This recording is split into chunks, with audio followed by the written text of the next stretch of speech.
Мы сейчас пишем видео. Тема нашего видео — исследование Кромвеля в тактике свечения.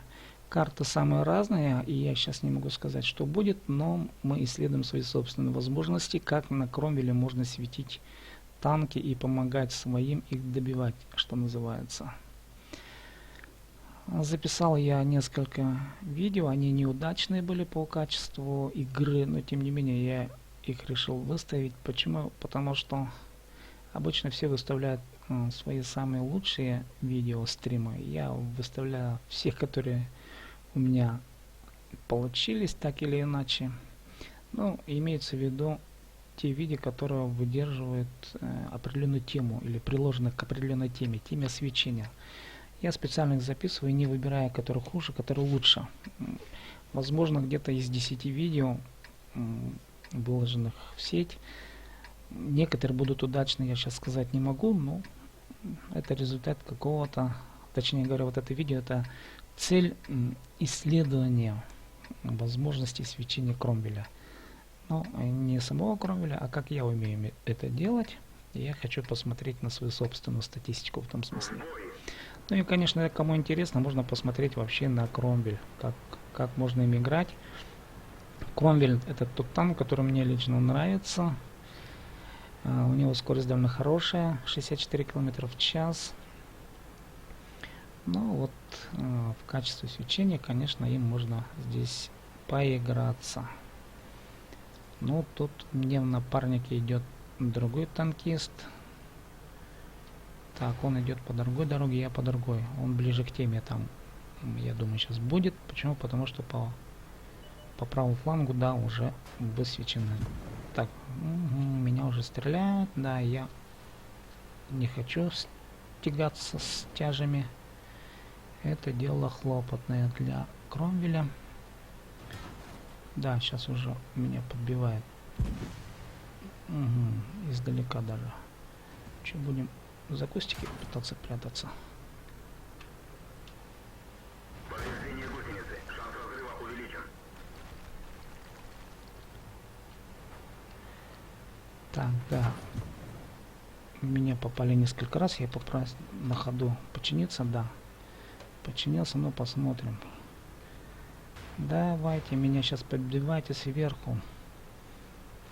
Должны подбить вон там, да, вот, вон.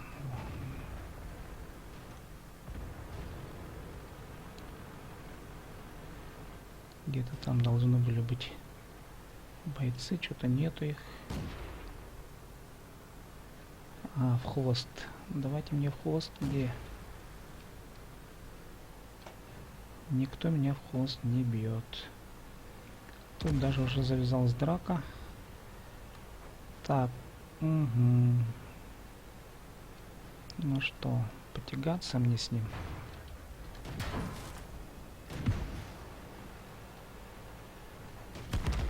Танк уничтожен.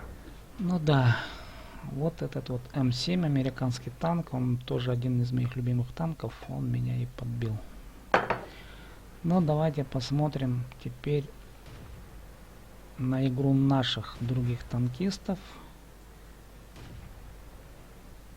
Я никого не подбил, к сожалению, но у меня такой задачи не было с подбитием, свечение с подбитием. Я это дело попробую сделать на другом стриме, а сейчас цель была высветить как можно больше танков. Это единственная цель была вот этого стрима. Ну и посмотрим теперь на технику игры других наших коллег по танку. 5-9, но уже это неутешительная статистика для нашей команды. Посмотрим, что будет дальше. Пока еще не фатально. Посмотрим.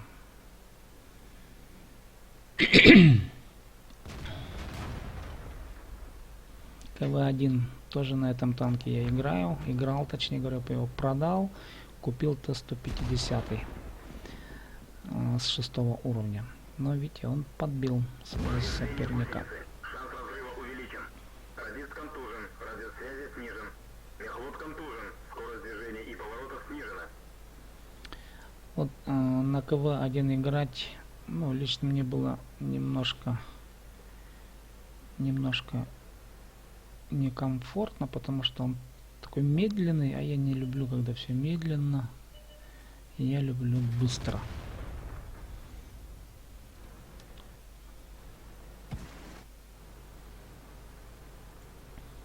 КВ-85, на нем я не играл, но тоже из серии советских танков. Тоже тяжелая машина. У него скорость довольно приличная, до 35 километров, наверное. Играл на КВС-1, на классе, что называют. Тоже его продал для покупки Т-150.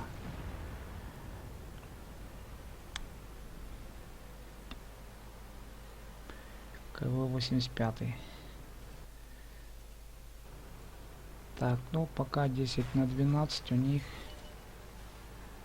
2 тяжелых танка, по-моему, осталось, да? Из 6-го уровня. Но давай, если эту арту не убить, это уже... Да, кто-то его уже замочил, но не он.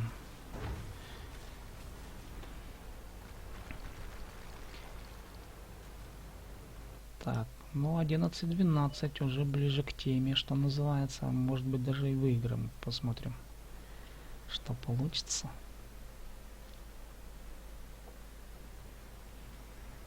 Так, захватывать не спешит, но с одной стороны правильно. Почему? Потому что надо посмотреть.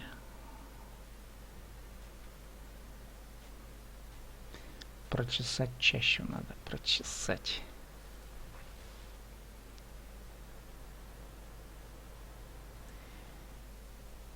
Иван Павленко на КВ-1.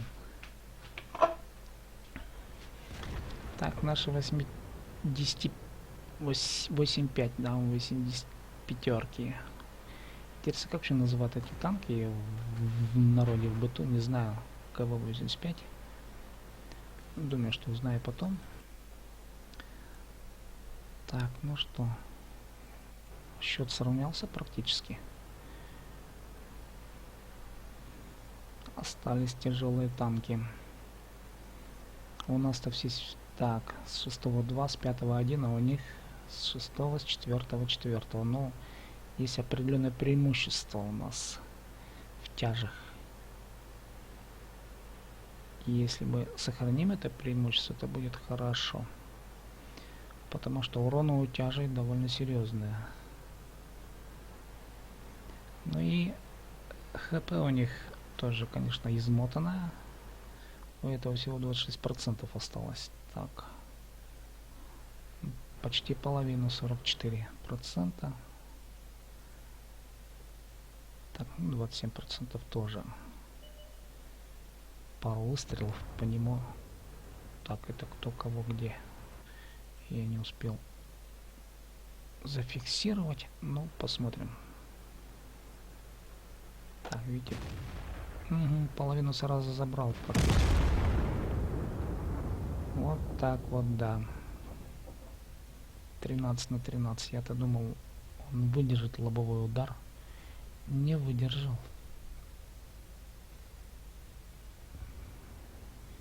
Так, ну, остался у них один Хетцер. 14/13.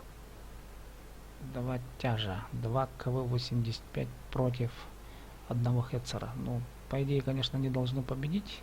Наши, я имею в виду. КВ-85. Но, не знаю, кто управляет танками. Ну, вроде у нас опытные игроки, да. Вот один в 2 подбил, второй 4. А тот 3 подбил Хетцер. 3 подбития. Ну, посмотрим, кто кого. Один ищет, другой охраняет базу. Ну, тактика вроде правильная. А что если пойти другому на захват? На захват флага? Я думаю, он сам должен прибежать. Хетцер имеется в виду. Или отсидится. Можно отсидеться, конечно. Зато сохраняешь танк свой и денег не тратишь.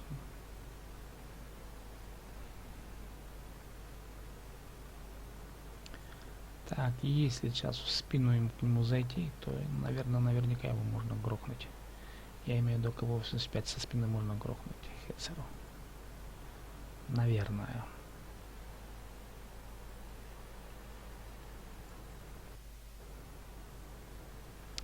Так.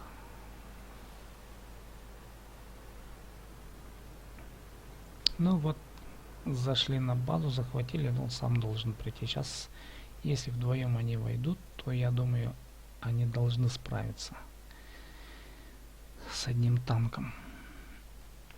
По идее, должны справиться. Встать вдали друг от друга, чтобы не быть... Ну зачем рядом? Надо подальше друг от друга встать. Ведь рядом, когда рядом вас двоих, так проще мочить.